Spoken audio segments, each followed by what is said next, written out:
Hey, hello everyone, and welcome to OneTake, a 15-minute interview series with InsurTech executives brought to you by InsurTech Denver. This is a unique series in that there are no edits and no do-overs. I am Marc Wheeler, co-founder of InsurTech Denver, and with us today is Jay Bourland, CTO of Fenris Digital Solutions. Jay, welcome. We appreciate you joining us today. Hi, Mark. Welcome, everyone. Well, thank you so much for carving out some time to meet with us. I know you have a busy schedule, so let's jump right in. So for those who don't know, please tell us about Fenris and how the company is positioned in the insurance industry and the segments that you support. So Fenris is helping insurance companies, and when we say insurance companies, we mean the broad range from producers to carriers of helping them manage their funnel of policyholders as they come in. So the insurance companies have a voracious appetite for data, their current way of collecting that information typically is by asking their customers.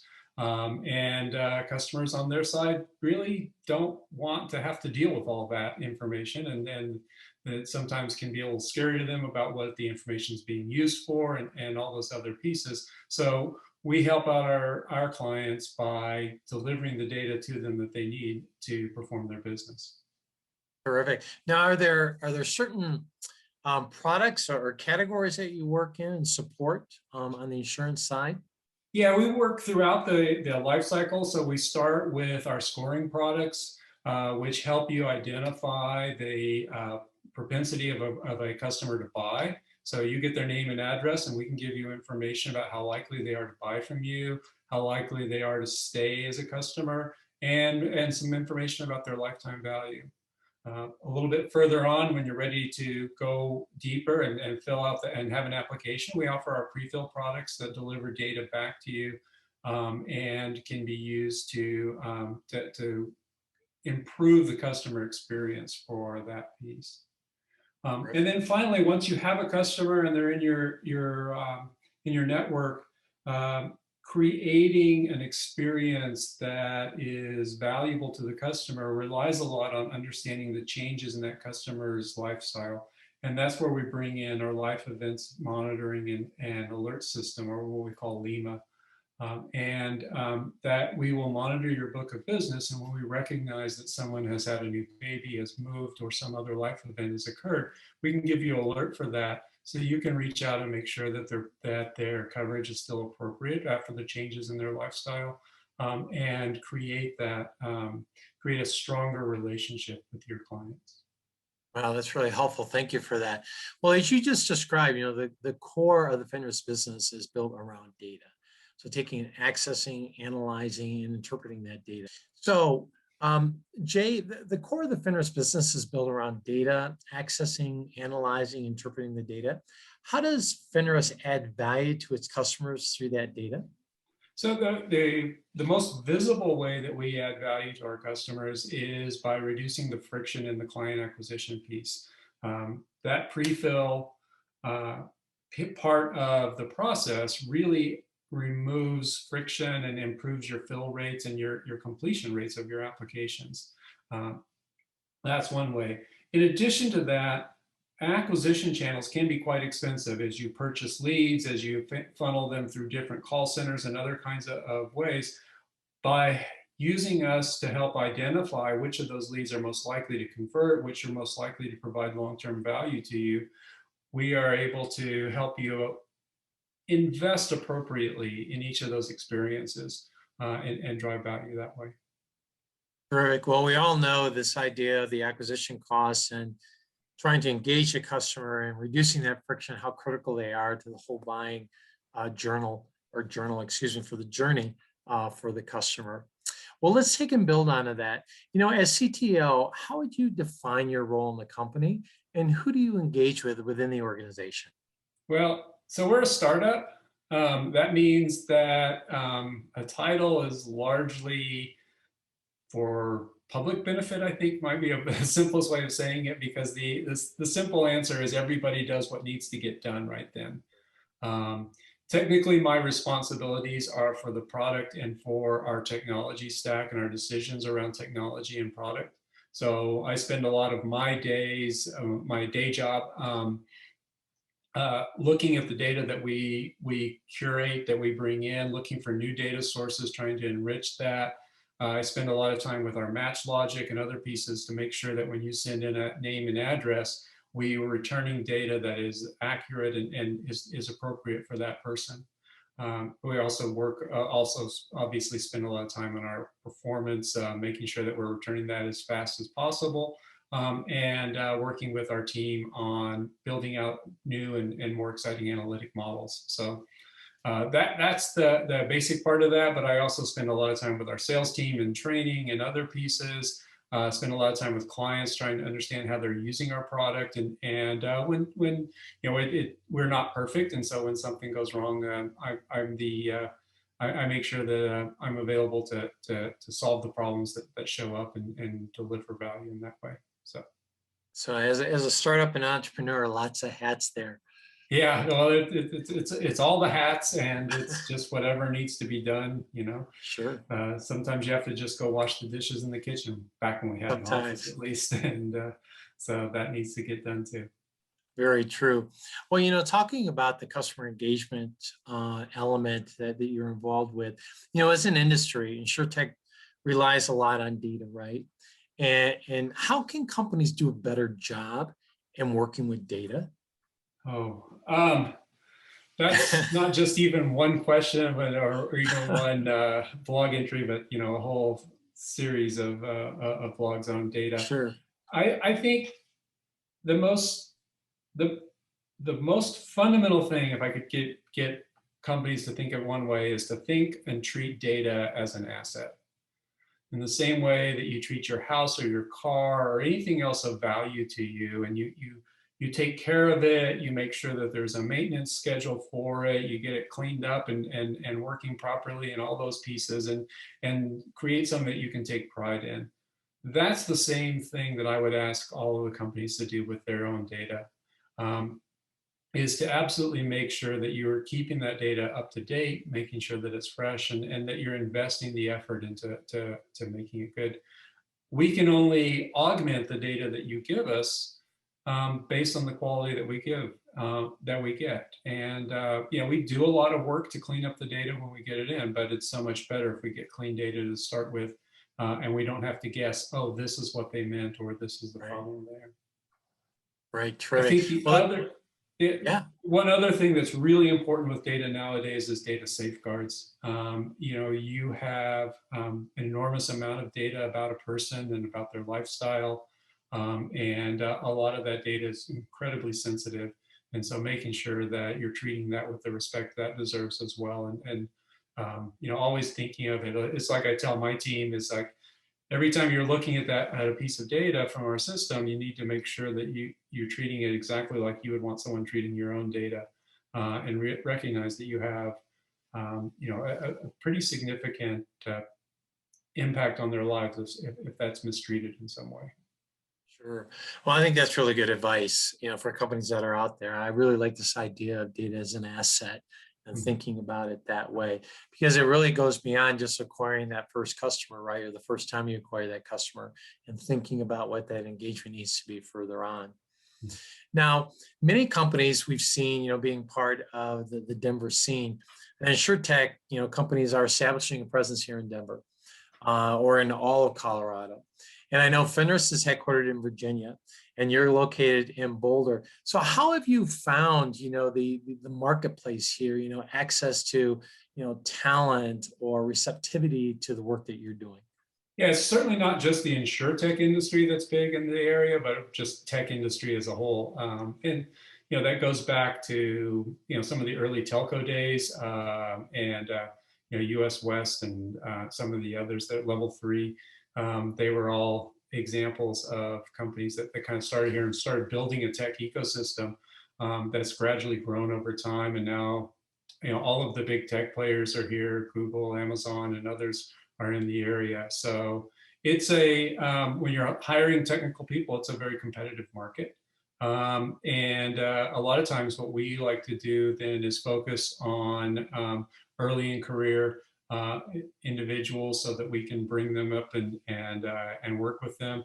We also, spend a lot of time looking for non-traditional people. I'm really a strong believer in a diverse team. And so looking for hires that are outside that typical norm is really important to me. Yeah, that's really good to hear. I know I talked to other executives, and this whole idea of training and diversity, in the workforce, is really important to them. And I think it's growing in importance as well. Yeah. Now, there's something that some of our folks may not know is that Fenris recently closed a Series A round of funding. So congratulations for that. Yes. And for those listening today who are entering that phase, what can you share about, the whole fundraising journey? I think the biggest takeaway I could give you is Douglas Hofstadter, which some of you may know, a bit of a Renaissance person, but wrote a famous book called Gödel, Escher, and Bach about different ways of thinking and working with pieces. He has a law that's called Hofstadter's law that says it will always take longer than you think, even when you take Hofstadter's law into account. And that is the number one description of we use that in technical estimates all the time, but in addition to that, but I think it's absolutely true for your Series A round. There'll be more work and take longer for you to do than you think, just in terms of managing all of those different processes and all of the different investors and pieces. So be ready to go out there and put in a lot of effort and expect to get distracted quite a bit in order to solve certain problems for your investors, and your potential investors. Well, I think that's very true, and especially in the last 18 months or so, with this external force, with the pandemic and everything, just causing things to get so crazy around all of that. Well, now that you have the funding in place and your hiring is gearing up, tell us what's on the horizon for Fenris. What should people know and look forward to? We just launched 2 products in the last quarter. We launched our new small business pre-fill product, and we've got our first customer on that, and it's growing, and we're looking for ways of enhancing and pushing that forward. We've got our life events monitoring system, another one where we've got customers hitting it and starting to work with that piece as well. So that's another area of we expect to continue to grow those new products. So those of you that have ever released a new product before know that the hard part isn't getting it out into the wild, but the hard part is once customers start interacting with it, learning how it really gets used and what it needs to do and what you should have known 6 months ago, and being able to respond to that in 6 days. So that's an area of work for us, and we'll continue to deliver there. The other big area of focus for us is improving our modeling and getting out deeper, richer modeling around that. So. Well, you're going to be busy for sure. Those are all great things, and I know we'll look forward to hearing more. But I'd like to shift gears a little bit and go into the fun part here. I have a series of rapid questions for you. So just looking for whatever comes into mind as I raise a question. So in the spirit of the Olympics, what is your favorite summer Olympic sport? So rugby used to be in the Summer Olympics. I think they dropped it now, so that would have been my favorite. But I think maybe swimming. So. All right. Yeah, lots of activity there. Well, I will tell you that rugby is still in. Okay, good. Fiji won yet again this year. I watched it for the first time. Yeah. Fascinating sport. Love it. So now that we're out and about, your favorite restaurant? We have a local pizza restaurant to us called Protos that we go to just about every Friday, and that's our go-to place to kind of decompress from the week. So. Oh, terrific! I love it. So, are you a coffee or a tea person? Coffee. Music-wise, jazz, classical, or rock? Yes. All right. I have a very broad set of tastes, and more more jazz and rock than classical, but I do actually enjoy all three, almost all styles of music, and like to mix it up quite a bit. So. Well, for those who don't know, we have a great music scene here in Colorado, whether it's up in Boulder or Denver or out at Red Rock. So hopefully you have an opportunity to take advantage of all of those. Yeah, I'm a very strong supporter of a local radio station called the Colorado Sound. Yeah. So I'll give them a little plug here, and strongly recommend that if you want to hear something that's more than what you typically hear in a commercial station, especially, it's not just Colorado music, but there's a very good focus on Colorado music and other pieces as well. So terrific. Well, your favorite ice cream?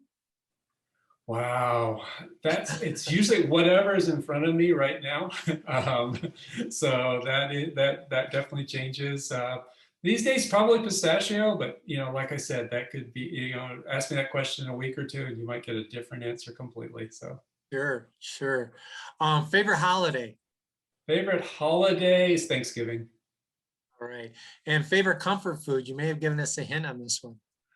Yeah, the pizza's definitely right up there with it. So and some pasta too. I do some pasta at home is sort of an easy dish when the day's long and you just gotta get something there. So. All right, terrific. And a few more here. Your favorite childhood TV show? Oh, I want to say Lost in Space, I think. Yeah. That's funny. I was thinking that too. That is so funny. Do you believe in fate? Oh, not sure if I believe in fate, but I definitely believe in karma. So. Hey, there we go. I like that. Favorite number? Favorite number, pi. All right. And sorry, it's my math background. So. Yeah, I was gonna say. And now, can you name one of the seven dwarfs? Sleepy. There we go. Can you name another one? Doc, grumpy, happy, bashful. Oh man, you're great. Yeah, Sneezy, I think, is the only one you missed. Oh, okay. And then the final question for you. So, superhero powers, which one would you like to possess? Oh, fly. No question. All right, terrific. Well, Jay, we really appreciate your time today. Thank you for sharing more about Fenris and all the activity that they have going on. And we wish you the very best as the company continues to grow. Well, thank you. I'm glad we got through those technical glitches in the middle here. So one of the challenges of living, I live out a little bit in rural Colorado. And so sometimes the internet just gets a little bit flaky. So no worries at all. Thank you so much. We really appreciate it. All right. Thanks. Bye.